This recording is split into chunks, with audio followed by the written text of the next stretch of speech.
যখন বুঝতে পেরেছো দেশবাসী জেনে গেছে বেগম খালেদা জিয়ার জানাজায় ইমাম সাহেব একটা ধোঁকা দিয়েছে ৬০-৭০ লক্ষ মানুষকে, এটা হাদিস দ্বারা প্রমাণ করে দিয়েছি আমরা। তুমি রুস্তমগিরি শুরু করেছো তাই না? বলে যে আরে সূরা ফাতিহা লাগবে কেন, এটা তো সালাতই না, এটা হলো দোয়া।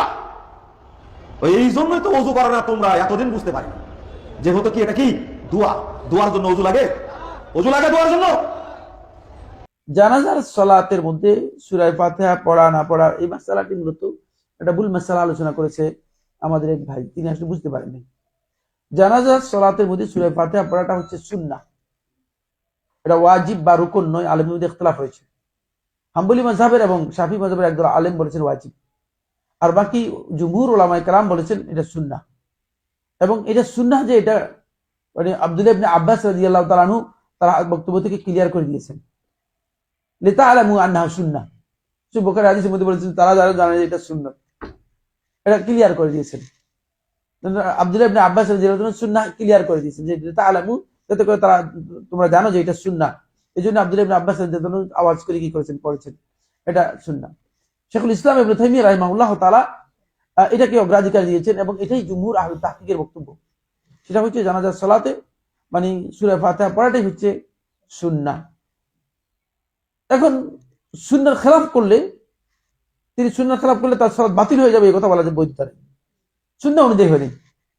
বলবেন যে সুন্নাহ অনুযায়ী হয় না, উচিত ছিল এই ধরনের একটা বিশাল জমাতের মধ্যে অবশ্যই সুন্নাহ অনুযায়ী সালাতটা কি করা, আদায় করা, সুন্নাহ অনুযায়ী সালাতটা আদায় করা। কিন্তু যেহেতু সুন্নাহ অনুযায়ী হয় নাই, তাহলে এই কাজটা কি হয়েছে, ভুল হয়েছে, মানে সুন্নাহ অনুযায়ী হয় নাই। এই কথা বলতে পারবে যে এটা সুন্নাহ অনুযায়ী হয় নাই, কিন্তু সালাতই হয় নাই, সালাতই বাতিল হয়ে গেছে, এটা বলা এটা আসলে অতিরিক্ত হয়ে গেছে। এটা কি হয়ে গেছে, অতিরিক্ত হয়ে গেছে। কেন অতিরিক্ত হয়ে গেছে? কারণ হচ্ছে এটা সাহাবায়ে কেরামদের বক্তব্য সাব্যস্ত হয়েছে এই ব্যাপারে। এই সাহাবায়ে কেরামদের বক্তব্য যেখানে সাব্যস্ত হয়েছে, সেখানে আমি কোন যুগের লোক, ঠিক না? আমি কোন যুগের লোক? আমি আমার বক্তব্য সেখানে সাহাবায়ে কেরামদের বক্তব্যের সাথে কিভাবে আমি অ্যাকোমোডেট করব অথবা কিভাবে সেটাকে পাল্লা দিব? সুতরাং এই বক্তব্য পরিপূর্ণরূপে মানে সঠিক হয়নি। এটা বলা দরকার ছিল যে হ্যাঁ, এই কাজটা শুদ্ধ হয়নি, সুন্নাতের খেলাফ হয়েছে, এবং নবী সাল্লাল্লাহু আলাইহি ওয়াসাল্লামের হাদী অনুযায়ী সালাতটা কি হয়নি, সুন্নাহসম্মত হয়নি। এটা উচিত ছিল সুন্নাহসম্মত আদায় করা। কিন্তু হয়তো যিনি বলছেন তিনি হয়তো তার ইজতিহাদ না, হয়তো তিনি জানেন না, অথবা তার ইজতিহাদ আছে, কারণ তিনি আবার মুজতাহিদ মানুষ, তিনি আবার খুব ছোট মানে ইয়ে না, তিনি নিজে অনেক বড় মুজতাহিদ।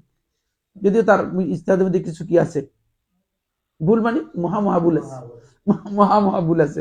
অল্প আগে বলছি না যে মানে ওই ধরনের ভুল আছে। তিনি বুঝেন কোরআনের বক্তব্য একটা, বুঝেন আর একটা, বুঝতে পেরেছেন কিনা? কিন্তু তার বক্তব্যের মধ্যে মানে তার ইজতিহাদের মধ্যে ভুল আছে। তো হতে পারে যে তিনি তার ইজতিহাদ করেছেন, ভুল হয়েছে ইজতিহাদের মধ্যে।